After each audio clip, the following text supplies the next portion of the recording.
Donc, bonjour à tous. Aujourd'hui, au Café Inspirant du 4 avril, pardon, on accueille M. Philippe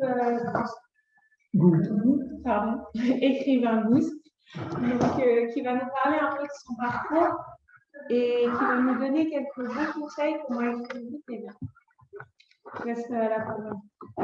Bonjour à tous, ici présents et puis un peu lointain. Alors d'abord, qui suis-je? Je ne suis pas un professeur de français, je ne suis pas un spécialiste de la langue française, je suis un ingénieur qui suis devenu écrivain. Ingénieur, j'ai rédigé évidemment des contrats, j'ai créé des sociétés qui nous fait rédiger des statuts de société, des accords. Depuis 5-6 ans, je suis maintenant écrivain, j'en suis à mon 4e livre. Et quand je relis mon premier livre qui est là, voilà, je fais de la pub, eh bien, je dois dire que j'ai un peu honte parce que j'ai fait tellement de progrès dans l'écriture que aujourd'hui, je l'écrirai d'une façon très différente. Et puis, j'ai aussi été responsable d'une association qui s'occupait de chômeurs. Alors, quel est le rapport entre les chômeurs et l'écriture? Eh bien, il est grand parce que les chômeurs, quand ils cherchent du boulot, ils doivent rédiger des CV, ils doivent rédiger des lettres de motivation. Et dans ce cadre-là, j'ai animé des ateliers pour rédiger des CV et rédiger des lettres de motivation. Le français, c'est une langue absolument fantastique. Une langue, c'est comme un jeu vidéo. C'est-à-dire que quand il est simple, on trouve vite la solution et puis on s'en lasse. Le français, c'est une langue complexe, très très complexe. Je ne sais pas s'il y a des gens qui arrivent à maîtriser cette langue complètement, mais c'est loin d'être mon cas et c'est pour ça que c'est intéressant. Alors pourquoi est-ce que c'est important de bien écrire? Tout le monde connaît la formule « les paroles s'envolent, les écrits restent ». Et donc aujourd'hui, c'est toujours vrai, et surtout qu'on a tendance à écrire vite et mal dans les mails, dans les SMS, et pourtant c'est des choses qui restent et que d'autres, un employeur, un client, un contact, peuvent retrouver. Et puis quand c'est bourré de fautes d'orthographe, eh bien, on regrette. Et puis l'écriture, de mon point de vue, c'est un bon outil de communication. Il se situe entre le langage, où quand on a parlé, on a tout de suite oublié ce qu'on vient de dire, et puis les vidéos qui sont parfois plus complexes à mettre en œuvre. Donc c'est un moyen qui permet de faire, refaire, et qui est un bon moyen de communication. Alors, ce que je vais vous raconter aujourd'hui, c'est plus un retour d'expérience qu'autre chose. Un retour d'expérience de l'ingénieur qui a eu la chance de suivre des stages d'expression écrite. C'est les meilleurs stages que j'ai fait dans ma vie. Le responsable d'association qui a aidé des chômeurs, donc, comme je le disais tout à l'heure, à écrire des CV, à écrire des lettres de motivation, mais aussi qui a aidé les chômeurs à rédiger leur profil sur LinkedIn. Parce que quand on écrit sur LinkedIn, on écrit aussi. Et là, il y a une façon d'écrire. Et puis, l'expérience du petit écrivain que je suis. J'ai eu la chance pour mon premier livre d'avoir un coach pendant 1 an qui m'a corrigé, sans jamais écrire à ma place. Et c'est comme ça qu'on est passé d'un livre de 70 pages à un livre de 250 pages. Voilà. Alors, je vais vous dire 3 choses. Quelques suggestions pour écrire vite et bien, les pièges à éviter et les outils pour aider. Alors d'abord, les suggestions pour écrire vite et bien. La première précaution à prendre, c'est de bien se dire à qui on écrit. On n'écrit pas de la même façon à un copain, à un client, à une administration.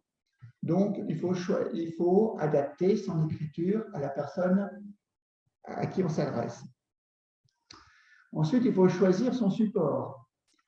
Aujourd'hui, quand on parle entre nous, je t'enverrai un mail. Voilà, Quand on a dit ça, on a tout dit. Le mail, bien sûr, c'est un bon outil de communication, mais il y en a d'autres.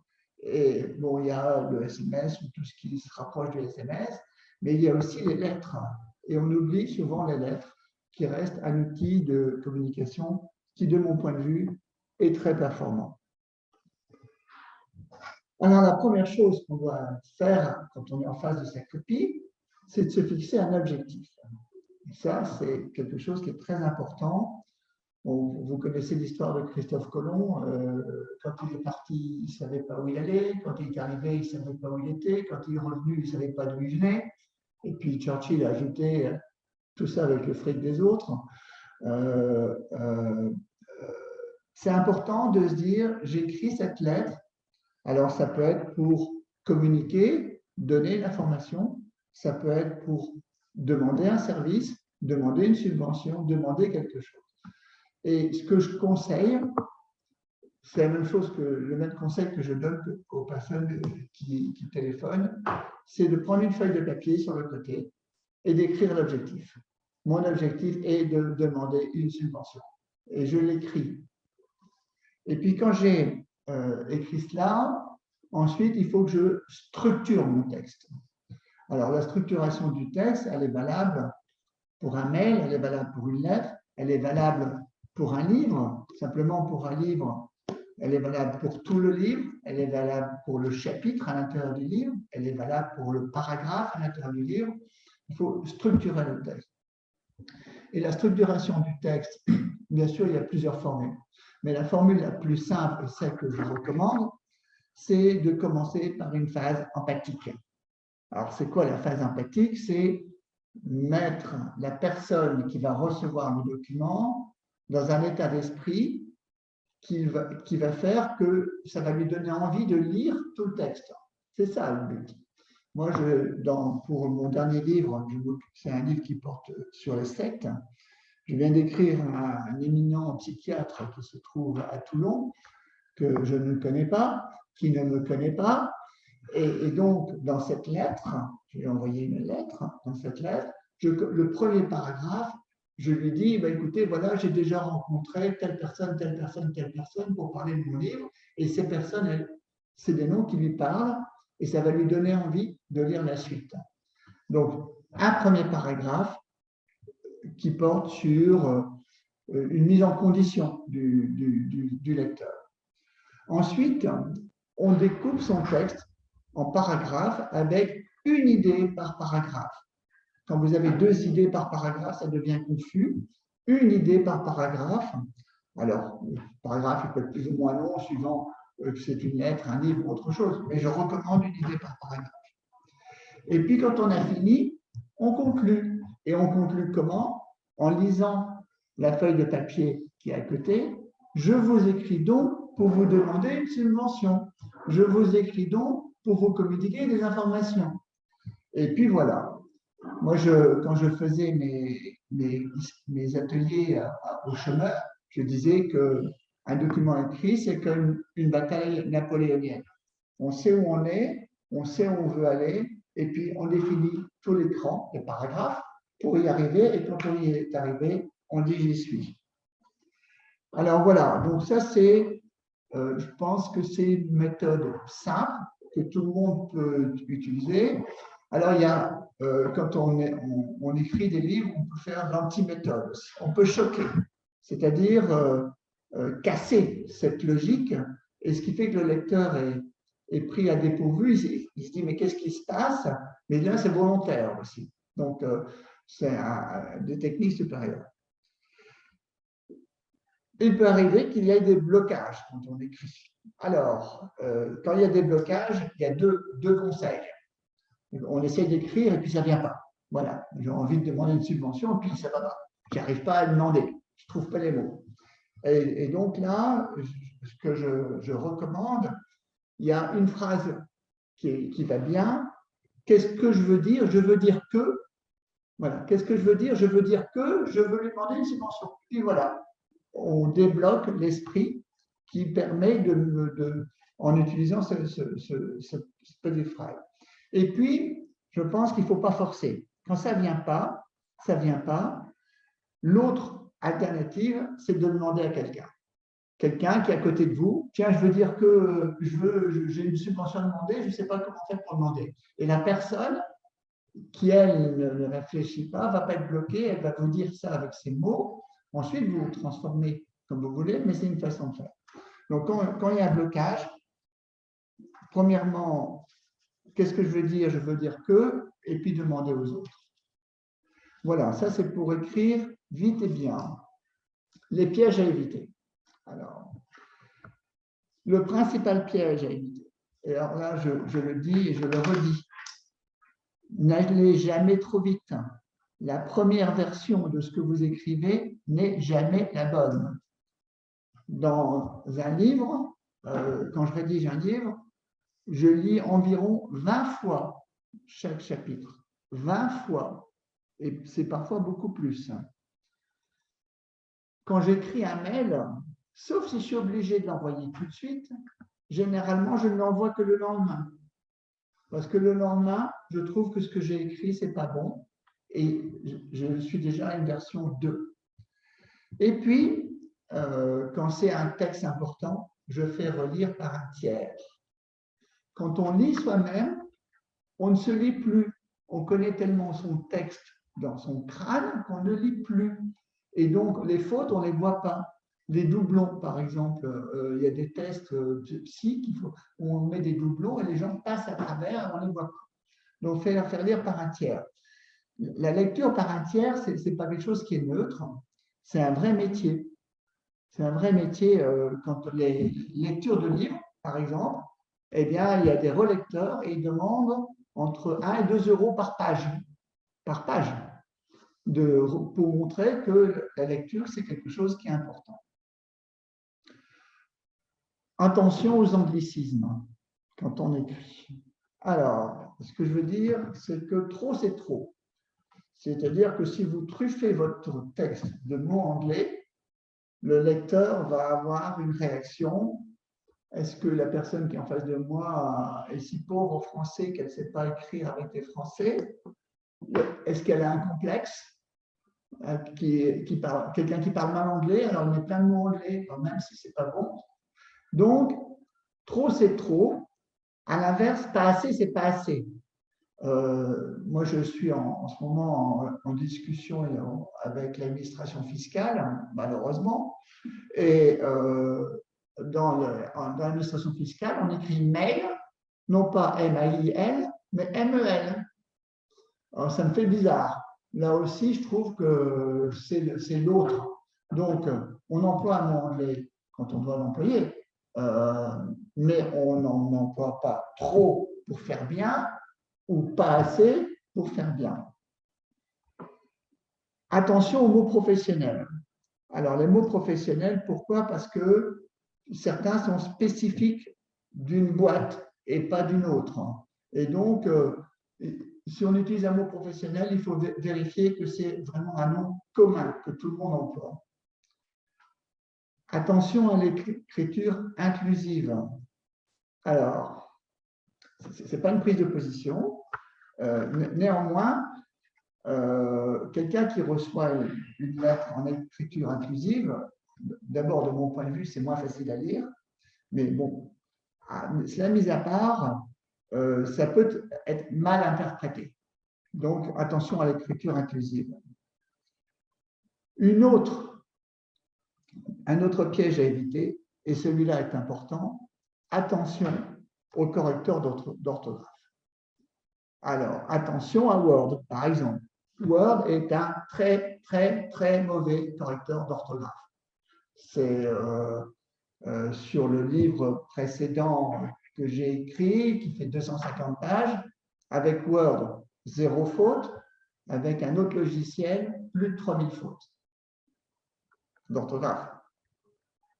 Donc, attention, Word, je sais du Word, mais les outils semblables, attention au correcteur d'orthographe classique, il vous corrige. Alors, c'est bien, pour un mail, ça va. Pour des petits documents pas importants, ça va. Mais si vous voulez écrire quelque chose qui va rester, qui est important, eh bien, il faut faire autrement. Bien écrire, c'est plusieurs choses. C'est utiliser les bons mots, bien sûr, mais ces mots, parfois on peut les écrire en italique ou avec des majuscules. Alors en français, le commun des mortels utilise beaucoup trop de majuscules. On met des majuscules partout quand on écrit. Monsieur le Président. Alors, comme on veut faire plaisir au Président, on met une majuscule. Eh bien non. Monsieur le Président n'a jamais une majuscule à Président, sauf dans un seul cas, quand on écrit au Président de la République. Voilà. Donc, Monsieur le ministre, un petit M. Et non, ce n'est pas un grand M. Monsieur le ministre de l'économie et des finances, ministre petit m, économie un grand E, finance un grand F. Donc attention aux majuscules, le français est assez complexe pour ça. Idem pour les italiques. Alors, c'est vrai qu'on utilise moins les italiques, mais les majuscules, il faut faire attention. Attention à la ponctuation. Alors la ponctuation, elle est française. La ponctuation française, anglaise, ce n'est pas la même. Donc en France, il y a une règle qui est facile. 2 pièces, 2 blancs. Alors, je m'explique. Quand on écrit 2 points, il y a 1 point, 2 points, il y a 2 points. Donc, il faut mettre un blanc avant, un blanc après. Point virgule, un blanc avant, un blanc après. Virgule, une seule pièce, un blanc après.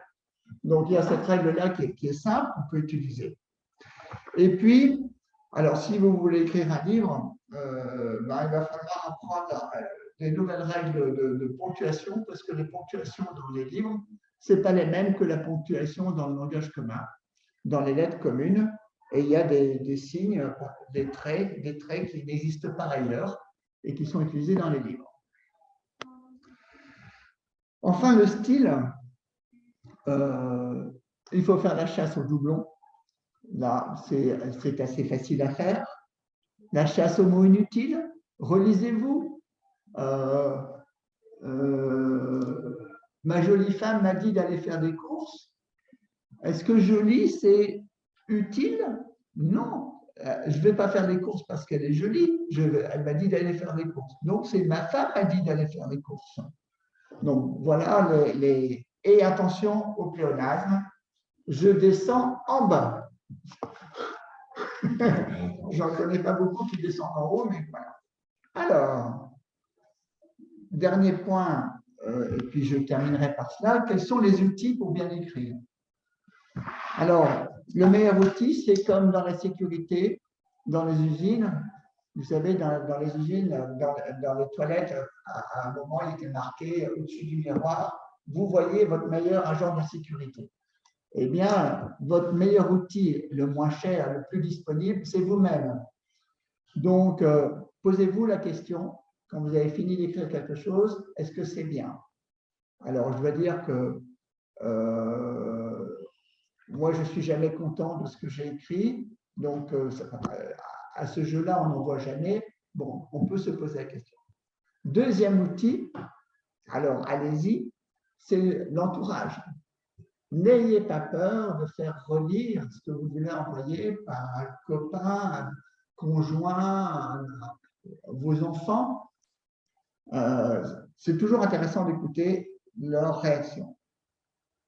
Troisième outil qui est gratuit aussi, c'est d'utiliser des sites sur Google. Et moi, j'en utilise un que j'aime bien, qui s'appelle Termium Plus, en un seul mot. Termium Plus, c'est un site canadien. Donc, c'est du français international, mais ce site est très, très complet. Si vous tapez utilisation des majuscules, il vous définit tous les cas où on doit mettre une majuscule. Utilisation de l'italique, il vous définit tous les cas où on doit mettre des italiques. Et il dit surtout les cas où il ne faut pas le faire. Donc, Termium Plus, et puis pour l'orthographe, on trouve sur Google beaucoup de choses. Dernier outil, qui est celui que j'utilise, c'est un logiciel spécialisé. Alors, ça coûte cher ou pas cher, c'est comme on veut, ça coûte un peu moins de 100 €, entre 80 et 100 €. Ça s'appelle Antidote. Antidote, c'est un outil super, super performant. que je recommande à tous ceux qui ont à écrire souvent. Vous pouvez choisir le français que vous voulez utiliser. Ah, parce qu'il y a plusieurs français. Ben oui, il y a d'abord le français français, le français canadien, le français suisse, le français belge, et puis etc. Mais même à l'intérieur du français français, il y a le français moderne, il y a le français ancien, il y a 3 ou 4 catégories de français. Par exemple, dîner s'écrit D-I-N-E-R ou D-I, accent circonflexe, N-E-R, suivant le type de français que vous utilisez dans la langue française. Donc, il vous permet de choisir le français, il détecte des fautes d'orthographe, il détecte des fautes de ponctuation et il vous fait des recommandations de style. C'est un outil qui est facile à utiliser, qui est très simple. Moi, sur mon ordinateur, je l'ai en permanence. Tout est corrigé par... enfin, pas corrigé, mais Antidote me fait des recommandations pour tout ce que j'écris. Donc, si vous voulez un jour faire un test, vous pouvez m'envoyer votre texte, et puis je le passerai sur Antidote et je vous dirai, ben voilà, Antidote n'a trouvé que 2000 fautes. J'ai un copain qui a écrit un livre et qui me l'a envoyé, il m'a dit, tu sais, il est nickel. Alors je lui ai dit, écoute, je vais le passer sur Antidote. Et quand je lui ai dit le nombre de fautes qu'il y avait, il m'a dit, oh, ça ne marche pas ce logiciel. Voilà. J'ai ramené un livre qui a été écrit par le copain d'un copain, qui est un anti-livre. Il n'y a qu'une seule phrase sur tout le livre.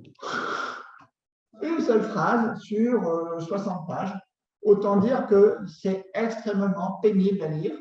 C'est pourtant une fiction, mais c'est extrêmement pénible à lire. Pour conclure, alors, pour certains, écrire, c'est utile, et puis ça peut s'avérer très utile, très productif. Quand je m'occupais des chômeurs, je leur disais, vous avez un CV, le temps de lecture d'un CV dans un cabinet de recrutement est inférieur à 5 secondes. Une lettre de motivation, c'est rare que les gens dépassent la première phrase. Ils le lisent en travers. De là l'importance encore de structurer. Bon.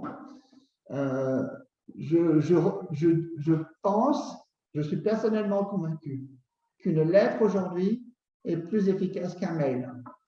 Alors, une lettre, ça coûte plus cher, c'est plus de travail, mais je pense que c'est plus efficace qu'un mail. Voilà, donc ça peut être utile pour certaines personnes, et puis pour les autres, ça peut être passionnant, comme pour moi. Mais dans tous les cas, écrire, ça n'est pas évident. Moi, je découvre des règles tous les jours. Le français est une langue extrêmement complexe. Et puis voilà.